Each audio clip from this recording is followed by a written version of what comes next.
Hello everyone, welcome to my video. I am Ashna Parveen, currently first year MBBS student at IGMC Nagpur. कैसे हैं आप सब? I hope आपकी NEET की preparation बहुत अच्छी चल रही होगी। अब ज्यादा टाइम रह नहीं गया है, बच्चे बहुत ज्यादा पैनिक हो रहे हैं, बहुत ज्यादा घबरा रहे हैं कि क्या होगा, डर लग रहा है हमें। तो ऐसा बिल्कुल नहीं है, अपने आप को मोटिवेटेड रखिए। अगर आपने प्रिपरेशन बहुत अच्छी की है तो आपका नीट का एग्जाम बहुत अच्छा जाएगा। एंड हाँ, एक बात याद रखिएगा, जितना ज्यादा से ज्यादा हो सके अब अपने टाइम को स्टडीज पे लगाइए, क्योंकि ज्यादा से ज्यादा जितना आप अब रिवाइज करेंगे ना, उतना ही आपके नीट के लिए अच्छा होगा। मैं अपने बारे में बता देती हूँ। मैंने प्रीवियस ईयर नीट 2021 दिया था, जिसमें कि मेरा स्कोर 637 था और ये मेरा फर्स्ट अटेम्प्ट था नीट का। आज का ये वीडियो मैं जो बना रही हूँ ये केमिस्ट्री के ऊपर होगा। मेरे पास बहुत सारे डाउट्स आ रहे हैं कि दीदी हम केमिस्ट्री को कैसे करें, केमिस्ट्री को कैसे हैंडल करें, उसमें इंपॉर्टेंट टॉपिक्स क्या क्या हैं। तो उस बारे में मैं आपको बता देती हूँ एक बार कि हमें अब जो लास्ट मंथ हमारा बच गया है और आगे के भी जो स्टूडेंट्स हैं वो भी इसे फॉलो कर सकते हैं कि क्या क्या इंपॉर्टेंट है केमिस्ट्री में, कैसे हमें मैनेज करना चाहिए केमिस्ट्री। केमिस्ट्री में आपको पता होगा कि तीन वो रहते हैं, पार्ट्स होते हैं उसके, physical, inorganic and organic. Physical chemistry जो होता है वो फिजिक्स की तरह होता है, उसमें न्यूमेरिकल्स ज्यादा होते हैं, थ्योरी बहुत कम होती है। अगर मैं आपको बताऊं थ्योरेटिकल टॉपिक, तो मैं सिर्फ सरफेस केमिस्ट्री को बोल सकती हूँ कि वो थ्योरेटिकल टॉपिक है, बाकी सब में आपको न्यूमेरिकल्स मिलेंगे ही मिलेंगे। तो फिजिकल केमिस्ट्री में आपको क्या करना है, आपको फॉर्मूलाज रिवाइज करने हैं एंड क्वेश्चन प्रैक्टिस करनी है, जस्ट लाइक फिजिक्स। जैसे आप उसमें सॉल्व करते हैं वैसे ही आपको करना है। फिजिकल केमिस्ट्री की एनसीईआरटी का क्या करना है, तो एनसीईआरटी में आपको जो सॉल्व एग्जांपल्स दिए हुए हैं उसे सॉल्व कीजिए, उसके बेसिस पे आ सकता है। बाकी एनसीईआरटी की उतनी, हाँ एक और चीज की सॉलिड स्टेट जो चैप्टर है उसकी एनसीईआरटी इंपॉर्टेंट है, उसकी पढ़िएगा फिजिकल केमिस्ट्री में।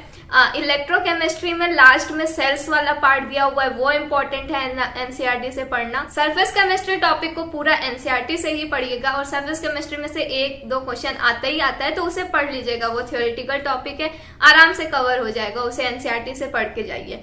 और बाकी जो है उसका क्वेश्चन प्रैक्टिस कीजिए और एनसीईआरटी के बारे में जो आपको थ्योरेटिकल थोड़ा सा पार्ट दिखे उसको एनसीईआरटी से कवर कीजिए, बाकी क्वेश्चन सॉल्व कीजिए, वो ज्यादा इंपॉर्टेंट होता है। इसके आगे बात करती हूँ इनऑर्गेनिक केमिस्ट्री की। सबसे बड़ा डाउट इनऑर्गेनिक केमिस्ट्री रहता है, क्योंकि इस टाइम पे क्या होता है ना कि हमें ब्लॉक्स याद नहीं होते हैं। ये सब कुछ मेरे साथ भी हुआ था, क्योंकि फिजिकल केमिस्ट्री हम मैनेज कर लेते हैं बट इनऑर्गेनिक केमिस्ट्री मैनेज नहीं होती है, क्योंकि उसमें रटना पड़ता है बहुत ज्यादा। इवन बायो से ज्यादा कठिन मुझे तो इनऑर्गेनिक केमिस्ट्री लगती थी, क्योंकि बहुत इलॉजिकल रटना उसमें पड़ता था, प्रॉपर्टीज रटते जाओ। तो कुछ ऐसा कीजिए कि ब्लॉक्स को अब एनसीईआरटी से पढ़िए। इनऑर्गेनिक केमिस्ट्री का अब मैं कहूंगी कि पूरा एनसीईआरटी से आप पढ़िए, जैसे कि बायो को कहा जाता है वैसे ही इनऑर्गेनिक केमिस्ट्री है। एक भी क्वेश्चन बाहर से नहीं आएगा, बस आपको प्रॉपर्टीज थोड़ा ध्यान रखनी पड़ेगी। ब्लॉक्स में सबसे इंपॉर्टेंट जो रहता है वो उसके प्रॉपर्टीज रहते हैं, कंपाउंड्स रहता है, तो उसे थोड़ा सा ध्यान से पढ़िए, क्योंकि वहां से क्वेश्चन बनता है। और ब्लॉक्स एक इंपॉर्टेंट टॉपिक भी है, क्योंकि वो मेजर पार्ट कवर करता है, ऑलमोस्ट आधा पार्ट इनऑर्गेनिक का जो है वो वही कवर करता है, तो वो इंपॉर्टेंट चीज है। केमिकल बॉन्डिंग कोऑर्डिनेशन कंपाउंड्स थोड़ा से कॉन्सेप्चुअल चैप्टर्स है, तो वो अच्छे टॉपिक है। उसके बाद मैं बताऊं ब्लॉक्स के बारे में, मैंने आपको बता दिया प्रॉपर्टीज उसमें से और उसके कंपाउंड्स, ये इंपॉर्टेंट चीज है, इसे कवर कीजिएगा। ब्लॉक्स की एक और बात बता देती हूँ, पहले DF ब्लॉक इनको कंप्लीट कर लीजिएगा, क्योंकि छोटे छोटे हैं और इसमें से 2 क्वेश्चंस के अप्रोक्स आ जाते हैं। तो 2 क्वेश्चंस डायरेक्ट आप ले लीजिए ना, जिसमें कि छोटे टॉपिक से, तो वहां से पहले स्टार्टिंग कीजिए एंड देन P ब्लॉक पे बाद में आइए, क्योंकि P ब्लॉक बहुत बड़ा है और बहुत ही लेंथी है, तो उसको बाद में थोड़ा सा कीजिए। एंड मेटलर्जी हाइड्रोजन के बारे में बताऊं तो उसे सिर्फ एनसीईआरटी से, पूरी इनऑर्गेनिक अब आपको एनसीईआरटी से ही पढ़नी है, कहीं भी इधर उधर जाने की जरूरत नहीं है। कोई भी गाइड पूछते रहते हैं बच्चे, कोई गाइड वाइड कुछ नहीं पढ़ना है, सिर्फ एनसीईआरटी को पढ़िए, वो सफिशिएंट होगा। एंड लास्ट में ऑर्गेनिक केमिस्ट्री के बारे में बात करूं, ऑर्गेनिक केमिस्ट्री भी बहुत ज्यादा इस टाइम पे परेशान करता है, क्योंकि क्या होता है ना कि ऑर्गेनिक केमिस्ट्री में रिएक्शंस बहुत ज्यादा है एंड वो हम भूलने लगते हैं। रिएक्शंस को हम कैसे करें, मैनेज नहीं हो पाता है। तो ऑर्गेनिक केमिस्ट्री पे पहले भी मैंने एक वीडियो बना रखा है कि ऑर्गेनिक केमिस्ट्री में किस किस टाइप के क्वेश्चंस आते हैं, उस बारे में बात किया है मैंने। तो ऑर्गेनिक केमिस्ट्री में 2 टाइप्स होते हैं, एक तो आपको मैकेनिज्म याद होना चाहिए और डायरेक्ट नेम्ड रिएक्शन होता है। मैकेनिज्म वाले जो है वो आपको आने चाहिए, उसका मैकेनिज्म आपको याद होना चाहिए, और जो नेम्ड रिएक्शन है उन्हें तो आपको डायरेक्ट एनसीईआरटी से रटना पड़ेगा।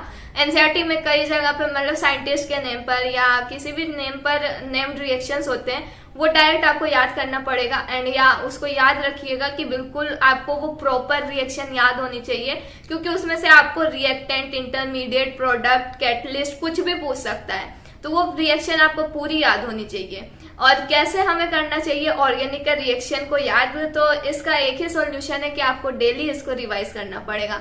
जितना ज्यादा आप रिवाइज करेंगे उतना ज्यादा आपको आएगा। अब एक और बात कि अब टाइम कम रह गया तो इस बारे में बता देती हूँ कि कैसे कैसे इंपॉर्टेंट टॉपिक्स क्या क्या हैं जो आपको कवर करना चाहिए। फिजिकल केमिस्ट्री में अगर इंपॉर्टेंट टॉपिक्स की मैं बात करूं तो आयनिक इक्विलिब्रियम, थर्मोडायनेमिक्स जो है वो इंपॉर्टेंट टॉपिक है, उसमें से 2 से 3 क्वेश्चंस आ जाते हैं। इसके बाद सॉल्यूशन चैप्टर, इलेक्ट्रोकेमिस्ट्री चैप्टर, ये कुछ ऐसे इंपॉर्टेंट चैप्टर्स हैं, कॉन्सेप्चुअल चैप्टर्स हैं जो आपको आने चाहिए। ये बहुत इंपॉर्टेंट टॉपिक्स हैं। इसके बाद इनऑर्गेनिक केमिस्ट्री में बताऊं तो मैंने आपको बताया कि ब्लॉक्स बहुत इंपॉर्टेंट है। हाफ ऑफ द पार्ट जो है वो ब्लॉक्स ही कवर करता है, तो ब्लॉक्स के बारे में आपको पता होना चाहिए। उसके अलावा chemical bonding and coordination compounds, ये 2 टॉपिक्स हैं जो ब्लॉक्स में भी सबसे ज्यादा इंपॉर्टेंट। मैंने आपको बता दिया कि D block and F block, P block भी इंपॉर्टेंट है, but D block and F block का क्या है कि वो छोटा टॉपिक है एंड 2 क्वेश्चन कवर कर लेता है, तो इससे अच्छा है कि हम पहले छोटे टॉपिक से ज्यादा स्कोर कर लें। एंड उसके बाद ऑर्गेनिक केमिस्ट्री की अगर बात करूं तो ऑर्गेनिक केमिस्ट्री में जो लास्ट के जो चैप्टर्स हैं जैसे कि polymers, biomolecules, chemistry in everyday life, in topics को पहले पढ़ लीजिए, क्योंकि क्या हो जाता है ना, इससे 4 to 5 क्वेश्चंस कवर होते हैं। अब सोच लीजिए 15 क्वेश्चंस का पार्ट है ऑर्गेनिक का, उसमें से 4 to 5 क्वेश्चंस अगर इतने सिंपल टॉपिक्स में से कवर हो जाने तो पहले उसे पढ़िए। एंड देन उसके बाद रिएक्शंस में क्या पढ़िए, रिएक्शंस में नेम्ड रिएक्शन सबसे पहले अपने सारे कवर कर लीजिए। नेम्ड रिएक्शंस आपको आने चाहिए, वो सबसे इंपॉर्टेंट होता है। तो ये कुछ इंपॉर्टेंट टॉपिक्स के बारे में भी मैंने बता दिया कि क्या क्या इंपॉर्टेंट टॉपिक्स होते हैं केमिस्ट्री में, तो इन सब चीजों को पहले आप कवर कीजिए एंड देन उसके बाद अपना और रिवीजन अपना लगातार करते रहिए। सबसे इंपॉर्टेंट चीज अब जो आ गई है, जो टाइम आ गया है, अब रिवीजन अब सबसे की पॉइंट है, क्योंकि जितना आप रिवाइज करेंगे उतना ही आपको अब नीट में याद रहेगा। तो इस वजह से जितना ज्यादा से ज्यादा हो सके रिवीजन कीजिए, जितना हो सके क्वेश्चन प्रैक्टिस कीजिए और अपना फुल एफर्ट दीजिए नीट के लिए। तो आई होप आपको ये वीडियो अच्छा लगा होगा या वीडियो आपके लिए हेल्पफुल होगा। मुझे बहुत सारे डाउट्स आए थे तो इसलिए मैंने सोचा कि मैं बना दूं जल्दी से इस वीडियो को।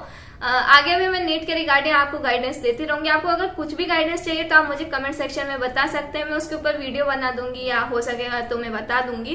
अगर आपको मुझसे कुछ भी पूछना है तो आप मुझे इंस्टाग्राम पे पूछ सकते हैं, या आपको मेरे नोट्स चाहिए या शॉर्ट नोट्स जो भी मैंने अपलोड कर दिए हैं उस पर, तो आप मेरे टेलीग्राम चैनल को ज्वाइन कर लीजिए। अगर आपको ये वीडियो अच्छा लगे तो इसे लाइक कीजिए, शेयर कीजिए और मेरे चैनल को सब्सक्राइब कीजिए। Thank you so much.